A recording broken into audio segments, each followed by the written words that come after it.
आज का हमारा टॉपिक्स है जो यूनिट 3 के अंदर फाइनेंशियल प्लानिंग एंड इंश्योरेंस में टैक्सेशन एंड लाइफ इंश्योरेंस।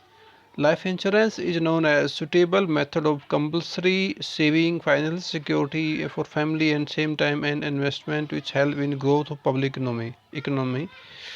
ये कहता है कि लाइफ इंश्योरेंस क्या है, एक बहुत अच्छा तरीका है कंपलसरी सेविंग के लिए, फाइनेंशियल वित्तीय सिक्योरिटी के लिए, पूरे परिवार के लिए, इन्वेस्टमेंट के लिए, निवेश के लिए, और जो एक किसी भी अर्थव्यवस्था को ग्रो करने में हेल्प करता है life insurance. Income tax SSC होता है जो करदाता, एसएससी मीन्स करदाता, जो करदाता है who keep their life insurance policy, जिसने अपनी जीवन की पॉलिसी ले रखी है, एंड डेफर्ड एन्यूटी और इन फोर्स कोई डेफर्ड एन्यूटी चल रही है continue, there income in their taxable income such incentive, यदि उसकी टैक्सेबल इनकम के अंदर से ही यदि उसने कोई पॉलिसी ले रखी है, कोई डेफर्ड एन्यूटी ले रखी है, तो उसके लिए क्या इंसेंटिव होंगे, वो प्रमोट होंगे।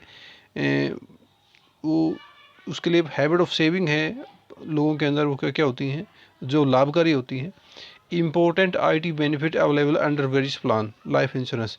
ये कहता है कि इनकम टैक्स के कुछ बेनिफिट हैं जो लाइफ इंश्योरेंस की पॉलिसी या कोई प्रोडक्ट लेने से हमें फ़ायदा होता है उनका। 3 तरह का है बेसिकली इंश्योरेंस है, हेल्थ है, जर्नल है, और एक लाइफ इंश्योरेंस होता है, उस छूटें होती है उसके अंदर। यहाँ पे जो गणना डिस्कस किया है, हेल्थ इंश्योरेंस और लाइफ इंश्योरेंस के बारे में बताया गया है। पहले जो डिडक्शंस हैं, डिडक्शन मैं बता देता हूँ। Deduction allowable from income for payment of life insurance premium are provided under section 80C of income tax act.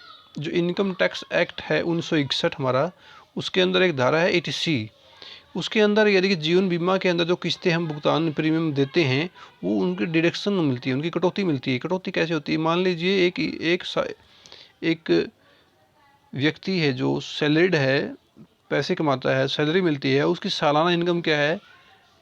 6 lakh रुपए है, और यदि उसने 50,000 रुपये की जीवन बीमा की पॉलिसी ले रखी है, तो उसका भुगतान किया है, तो वो जो टोटल इनकम उसकी 6 लाख रुपये सालाना है, और सालाना जो प्रीमियम उसने पे करी है 50,000 रुपये, तो उसमें से कम हो जाती है, वो कटौती हो जाती है। 6 लाख में से हम 50,000 रुपये कम करते हैं तो 5.5 लाख रुपये हमारे बच जाते हैं, वो उस पर हमें टैक्स लगेगा ना कि 6 लाख रुपये पे। तो 50,000 रुपये की हमें वहाँ पे छूट मिल जाती है, कटौती मिल जाती है। यही था इसके अंदर। इसके अंदर जो ए पॉइंट है वो करते हैं, in the case of life insurance, जीवन बीमा के अंदर जो प्रीमियम हम पेड करते हैं, जो keep in force life insurance policy, कोई जो जीवन बीमा की कोई पॉलिसी हमारी चल रही होती है, on the life of SSC, जो करदाता का जीवन है, on the life of suppose, या जो स्पोज के जो जीवन की, मैंने की कह रहा है कि पॉलिसी ली हुई है, किसके लिए हुई है? कि एसएससी ने, यानी करदाता ने खुद के लिए। लाइफ ऑफ स्पोज, जो उसके ऊपर स्पोज है, आश्रित है, उसकी पत्नी है, क्या उसकी पॉलिसी ले रखी है लाइफ जीवन की। And any child of SSC, जो करदाता है उसके अपने बच्चे की कोई पॉलिसी ले रखी है। And premium paid on the life of any member, या उसने प्रीमियम का भुगतान किया है किसी भी मेंबर्स का, जो क्या HUF मेंबर हो। HUF मतलब, H मतलब हिंदू, U मतलब undivided family, Hindu undivided family, संयुक्त हिंदू परिवार का मेंबर। यानी कि पहले जो हमारे होता था पुराने समय में, कि जो परिवार थे वो संयुक्त हुआ करते थे, एक ही परिवार के अंदर 3-3 4-4 भाई इकट्ठे रहते थे, तो उनकी जो संतानें थी, तो एक पूरा परिवार एक ही घर में रहता था, तो उसको हम बोलते हैं संयुक्त हिंदू परिवार, HUF। यदि उसमें भी करदाता ने किसी भी HUF फैमिली के किसी मेंबर की, जैसे काका का है, चाचा है, या उसके लड़के की कोई प्रीमियम पे करी है, तो वो भी हमारी टैक्स में छूट दिलाने में सहायक होती थी अंडर सेक्शन 80C के तहत, इनकम टैक्स एक्ट 1961 के तहत। तो high policy is issued the 31 day of March 2012। ये कह रहे हैं कि जो हमारा जो वित्तीय वर्ष है 1 अप्रैल से 31 मार्च के बीच होता है, तो कि वो पॉलिसी इससे पहले इश्यू करवानी होनी चाहिए। तो इसमें हम एक बार इतना ही करते हैं। तो सेकंड जो करेंगे, deduction allowance under section 80C। ये जो डिडक्शन है, इस तरह की छूट मिलती है जो इनकम टैक्स एक्ट 1961 है, उसकी धारा 80CCC है, उसमें हम जो छूट मिलती है वो मिलती है हमारी जो एन्युटी हम प्लान डेफर्ड एन्युटी प्लान जो लेते हैं उसमें से वो किसी उसका उद्देश्य होता है, डेफर्ड एन्युटी प्लान का उद्देश्य होता है कि रिटायरमेंट के बाद लंबे समय के बाद जो हमें पेंशन मिलेगी क्या उस पर टैक्स लगेगा या नहीं लगेगा, उससे छुटकारा पाने के लिए ही ये हम लेते हैं। A deduction to the individual for any amount paid for deposit by him income tax income, यानी कि उसने कुछ डिपॉजिट किया है जो अपनी इनकम टैक्स जो इनकम जो है उसकी टैक्सेबल इनकम है उसमें से आपने उस एन्युटी के लिए प्रीमियम पे करी है जो आपको जो फ्यूचर में आपको पेंशन देगी, तो वो भी हमारे डिडक्शन के अंदर आती है। नोट इसमें दिया है total amount of deduction under section 80CCC and 80CCD, ये कहता है कि हम टोटल छूट कितनी ले सकते हैं। जो डिडक्शन हमारी है, note any case of exceed 1,50,000, वो 1.5 लाख रुपए से ज़्यादा सी छूट हम नहीं ले सकते।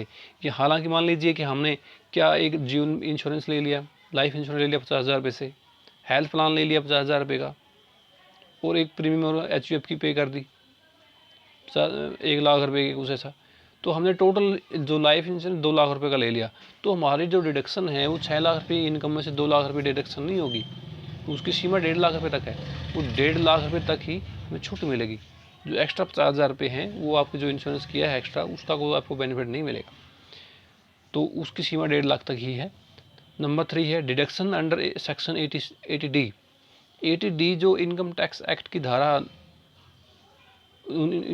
इनकम टैक्स एक्ट 1961 की धारा 80D है, उसके अंदर हमें क्या है, हेल्थ इंश्योरेंस जो लेते हैं, हमारा जितना भी हेल्थ इंश्योरेंस है उसके अंदर जो छूटें मिलती है टैक्स के अंदर, वो 80D के तहत होती है।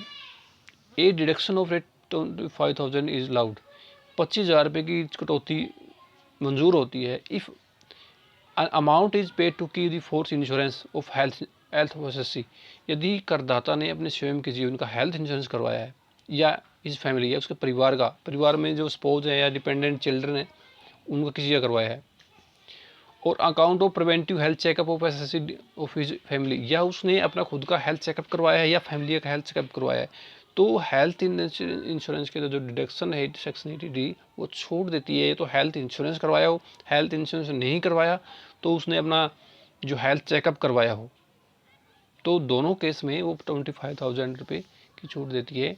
चेकअप में वो राशि कम होते हैं, उसका वर्णन आगे करेंगे।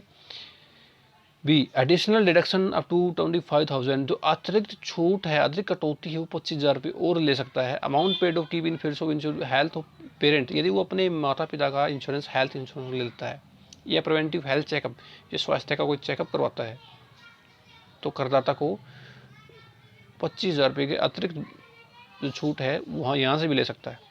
In case of HUF deduction allowed in 25,000 रुपये, कि 25,000 रुपये का जो HUF है, ये डिस्कस मैंने अभी किया था, संयुक्त हिंदू परिवार का किसी फैमिली का उन्होंने हेल्थ इंश्योरेंस करवाया है, उन्हें खुद का नहीं करवाया, उसके डिपेंडेंट्स का नहीं करवाया, उसके स्पोजर का नहीं करवाया, सॉरी डिपेंडेंट वो HUF का पत्नियाँ नहीं करवाया, बच्चों को नहीं करवाया, किसी अन्य का करवा देता है HUF के मेंबर में से, जैसे चाचा करवा देता है, चाचा के लड़के का करवा देता है हेल्थ इंश्योरेंस, तो वहाँ भी उसको 25,000 रुपये की छूट मिलती है।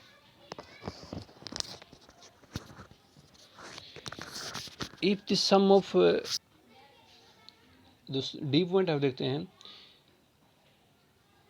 इसमें है कि कहता है कि health insurance on the life of any person who is senior citizen, कि कोई भी जो सीनियर सिटीजन व्यक्ति है उसको डिडक्शन अवेलेबल शैल बी 30,000 रुपये। यदि कोई सीनियर सिटीजन का हम हेल्थ इंश्योरेंस लेते हैं तो उसमें भी हमें 30,000 रुपये की छूट टैक्सेबल इनकम में से कम हो जाती है। सीनियर सिटीजन मीन्स सीनियर वरिष्ठ नागरिक का यहाँ मतलब है कि पर्सन एक व्यक्ति हु इज 60 ईयर, जिसकी एज 60 साल हो या 60 साल से ऊपर हो। जो ई पॉइंट आता है हेल्थ चेकअप से संबंधित है, स्वास्थ्य की जांच से संबंधित है। The deduction on account of preventive health checkup shall be allowed extend do not exceed the aggregate of 5,000 rupees. ये कहता है कि हेल्थ चेकअप के दृष्टिकोण से सिर्फ 5,000 रुपये तक का ही हम हेल्थ चेकअप ले सकते हैं, चाहे हम खुद का हेल्थ चेकअप करवाएं, एसएससी करदाता स्वयं का हेल्थ चेकअप करवाए वो 5,000 रुपये तक हो, किसी अन्य मेंबर का करवाए 2 या 3 का करवाए, लेकिन एग्रीगेट है वो सिर्फ 5,000 रुपये तक की छूट मिलेगी। प्रत्येक मेंबर को 5-5 की छूट नहीं मिलेगी, एग्रीगेट 5,000 रुपये की छूट मिलती है। तो डिडक्शन अंडर सेक्शन 80D अब ये आता है कि जो इनकम टैक्स एक्ट 1961 है उसकी जो अंडर सेक्शन है 80D उसके अंदर एक छूट और है, an amount deposit with LIC कि आपने जीवन बीमा निगम में कुछ डिपॉजिट्स किए हैं, पैसे जमा करवाए हैं कुछ स्कीमों के अंदर। वो कौन कौन सी हैं? जीवन आधार प्लान, जीवन विश्वास plan, for maintenance of handicap dependent, वो हैंडीकैप डिपेंडेंट को मेंटेन के लिए होता है ये, वो 75,000 रुपीज़ की उसमें हम डिस्काउंट ले सकते हैं। इसके अंदर हैंडीकैप ये जो प्लान्स है वो हैंडीकैप से संबंधित होते हैं, यदि वहाँ 75,000 तक का भी हम लेते हैं तो वहाँ छूट मिल जाती है।